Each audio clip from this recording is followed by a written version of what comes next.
او بدره او بلیاز خدا ای چی حال است، ای چی روز است، ای چی کشتار است، ای چی زدن است، ای چی خدا ناترسی است، ای چی رقم حکومت چتل کثیف کثافت مردار پستی است، ای چی رقم رئیس جمهور است، ای چی رقم رئیس اجرایه است، ای چی رقم حکومت است. بلیاز خدا و بلیاز قرآن. شما مسلمان هستیم؟ شما ناموس داریم؟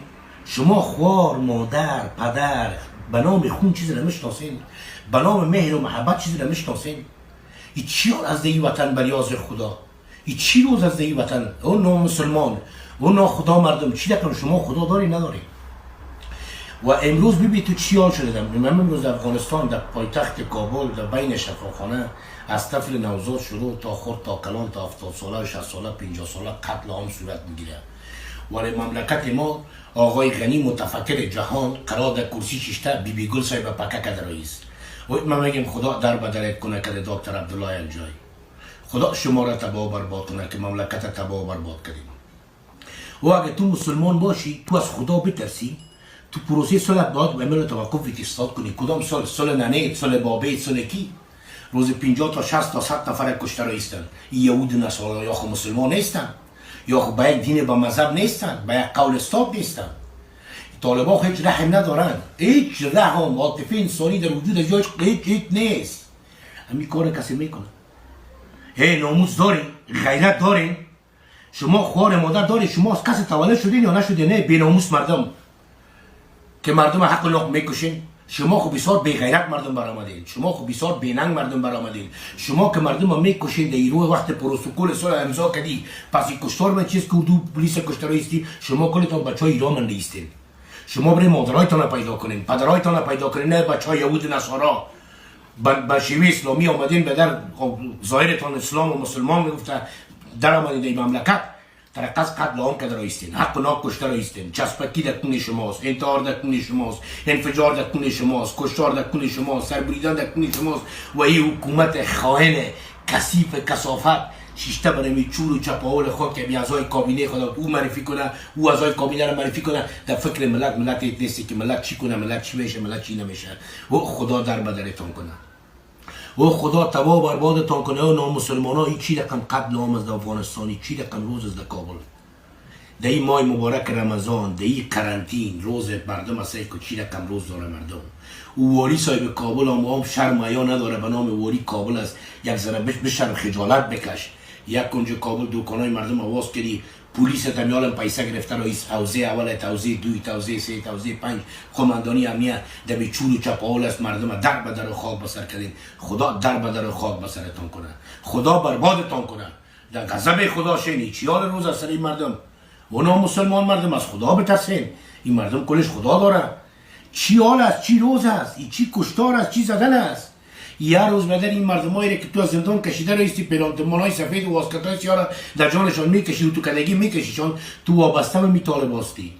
طالبا یا خو هیچ عاطفه انسانی ندارن، یا به نام مسلمان هستن استفاده میکنن از نام اسلام. یا خو مسلمان نیستن. مسلمان باشه، مسلمان کسی مسلمان رو نمیکشه.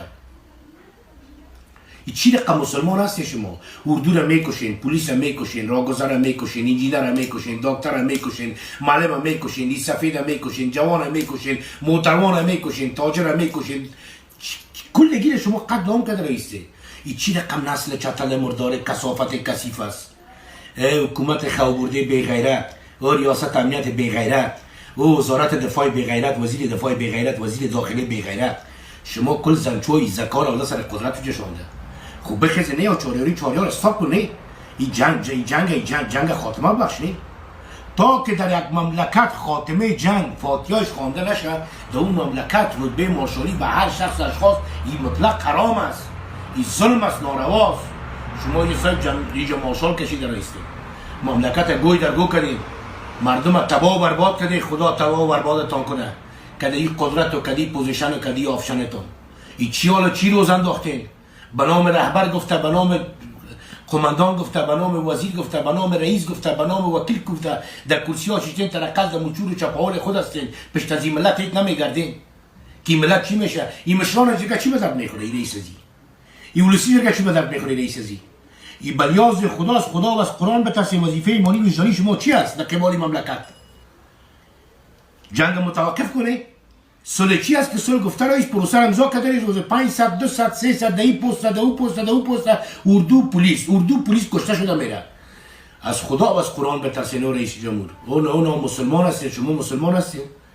این داعش است، این داعش پدرنالت، این کدام شبکه پدرنالت است. با می پدرت نالد، با می پدر می ذات نبیرت نالد که دمی عاطفه که تو داری. تو از چی پیدا شدی؟ تو چی رقم انسان هستی؟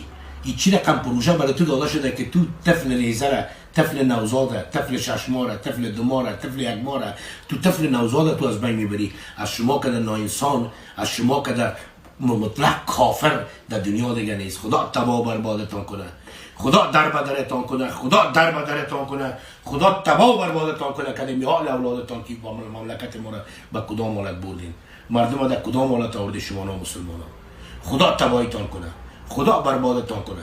ولی حکومت ما خیلی یک حکومت الهی، یک قدر یک حکومت الهی است، یک حکومت الهی است، یک حکومت الهی است که به خدا پشک پشت گفته نمیتونه. اگر پشک پشت گفته میتونی، اگر حکومت با واقع که تو حکومت هستی متوقف پروسس را. با خدا بگو که یک نفرم کشته شوه، با والله بالله اگر ورق امضا کنیم یک نفرت رها کنیم از زندان. خودان پره و سینه بادارای سر تمر میکنه. غلام هستی، غلام القبگوش. خود تو هم غلام هستی نه؟ تو هم کدام میگه کدام غیرتی نیستی. خود تو هم غلام هستی و غنی. از خدا به ترسو عبدالله او خدا ناترسا. این مملکت در کدام حالت برده مردم تباه برباد کرده در این ماه مبارک رمضان. تو سعی که در کابل خون میباره، در بلخ سعی که چی حال است که تیرهای بی سرنشین با سرنشینتان مردم غیره و مردم غیره از بین میبره. اونجا در لغمان سعی که در مراسم فاتحه، در مراسم جنازه 140-150 نفر کشته و زخمی میشه. و در بین شفاخانه پایتخت کابل او رهبر کشیشته به نام محقق که از بادرهای که اینجا پیسه گرفته رایستی، این مردم قتل عام که تباه برباد کرد. خدا تو را تباه برباد کنه که مردم کلش شما کشتی به نام شما رهبرا، به نام اسلام گفته، اسلامگرایی گفته، یه وطن تباه کرده، استفاده جویی کرده. خدا تباه بربادتان کنه. بی غیرت مردم، دل ما از پیشتان سر شده. با خدا دل ما از پیش کنتان سر شده. شما چی رقم انسان ها بودی بر یاد خدا؟ نامسلمان مردم